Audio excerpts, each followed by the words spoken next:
కాకరకాయని ఇలా చెక్కు తీసి రెడీగా ఉంచుకోవాలి. తర్వాత వీటిని క్లీన్గా కడిగి రౌండ్గా ముక్కలుగా చేసుకోవాలి. నేనైతే రౌండ్గానే ముక్కలుగా చేసుకొని ఇందులో ఉండే విత్తనాలను తీసివేస్తాను.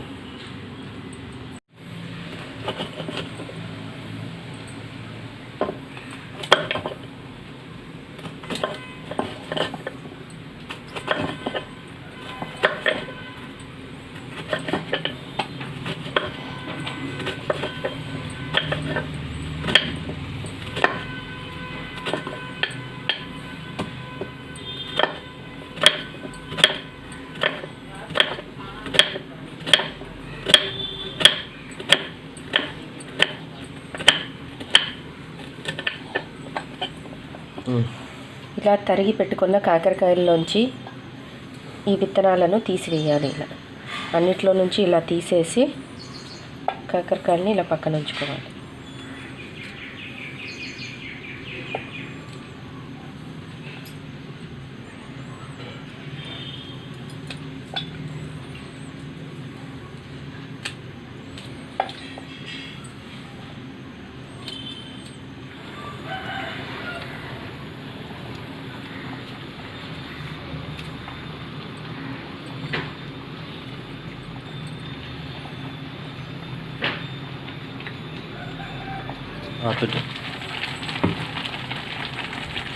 ఇందులో ఇవన్నీ మునిగేటట్టు నీరు పోసి పెట్టుకున్నాను.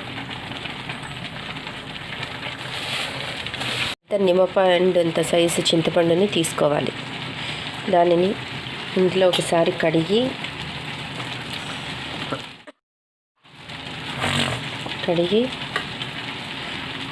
ఇందులో వేసుకోవాలి. అలాగే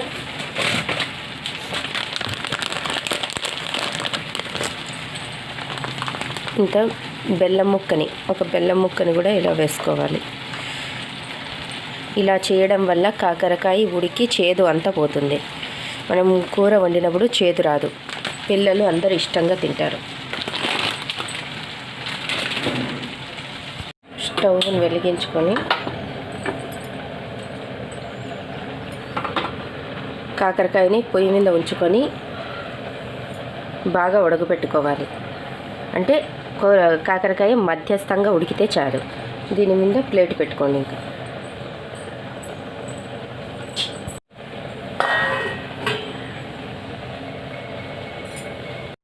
ఇప్పుడు కాకరకాయ ఉడికిందో లేదో ఒకసారి చెక్ చేసుకుందాం. కాకరకాయ కరెక్ట్గా ఉడికిపోయింది. ఇప్పుడు స్టవ్ కట్ చేసుకొని ఇప్పుడు ఈ కాకరకాయలో ఉండే నీటిదంతా వంపేసి కాకరకాయని 3 సార్లు శుభ్రంగా కడిగి అంత క్లీన్గా పక్కన తీసి ఉంచుకోవాలి. ఇప్పుడు మళ్ళీ కొద్దిగా చింతపండు తీసుకొని, ఇది కూడా అంతే, పెద్ద నిమ్మపండు అంత సైజు చింతపండుని తీసుకొని దీన్ని శుభ్రంగా ఇలా చూసుకొని కడిగి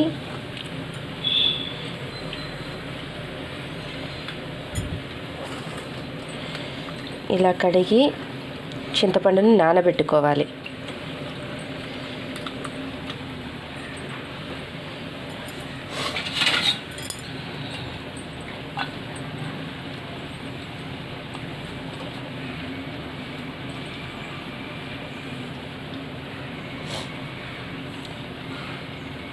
ఇలా కడిగిన చింతపండులోకి కొద్దిగా నీరు పెట్టుకొని నానబెట్టుకోండి.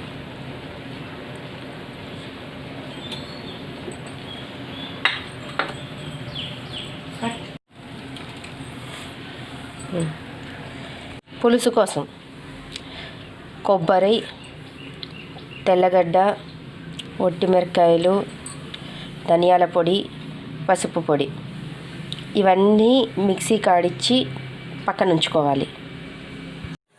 ఇప్పుడు వీటిని మిక్సీ జార్లోకి వేసుకొని, నేను తెల్లవాయి ఫస్ట్ వేయకూడదు, ఎందుకంటే కొబ్బరి తొక్కుగానే ఉండిపోతుంది. మొదట కొబ్బరి, జీలకర్ర, మెంతి, కరివేపాకు, ఒట్టిమిరపకాయలు వీటిని మిక్సీ పట్టుకుందాం.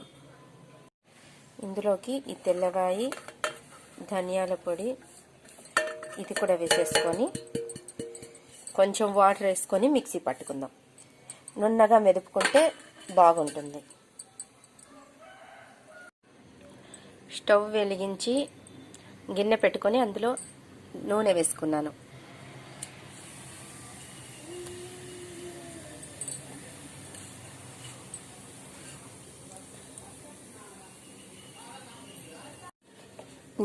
ఆయిల్ వేడెక్కిన తర్వాత అందులో కొద్దిగా ఆవాలు,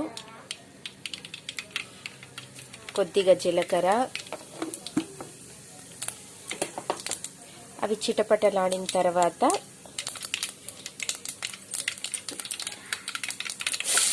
తరిగి పెట్టుకున్న ఎర్రగడ్డ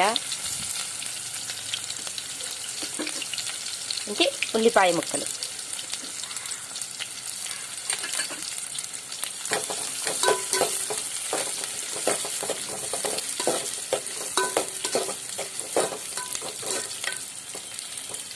ఇది మరీ అంత ఎర్రగా కాకుండా దోరగా వేగినంత వరకు వేగించాలి.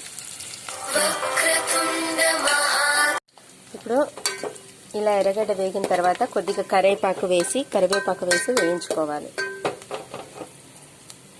ఇందులో మిక్సీ పట్టుకున్న మసాలాని యాడ్ చేసుకోవాలి.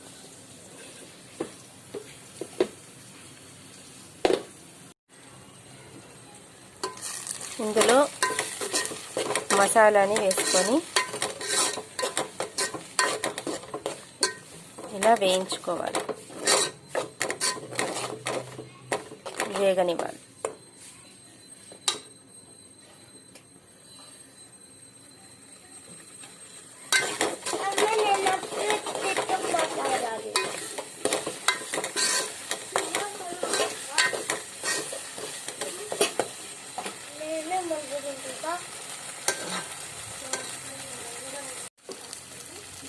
ఇప్పుడు ఇందులో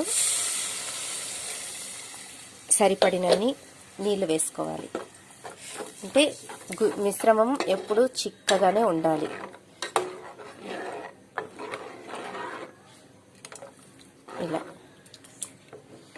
ఇలా చిక్కగానే ఉంది కదా. ఇందులోకి మనం నానబెట్టుకున్న చింతపండుని గుజ్జుగా చేసుకొని వేసుకోవాలి.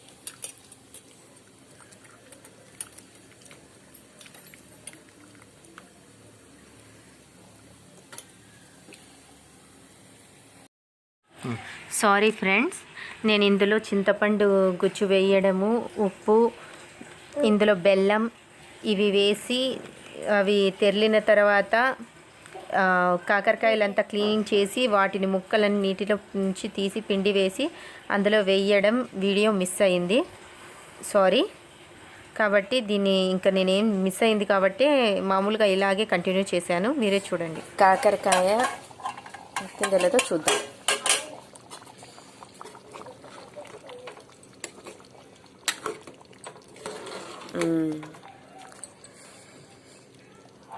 ఇంకొక 10 నిమిషాలు సిమ్ములో ఉడకనిచ్చి ఆఫ్ చేసుకుంటే కూర రెడీ అయిపోతుంది. కాకరకాయ ఉడికిందో లేదో చూద్దాం.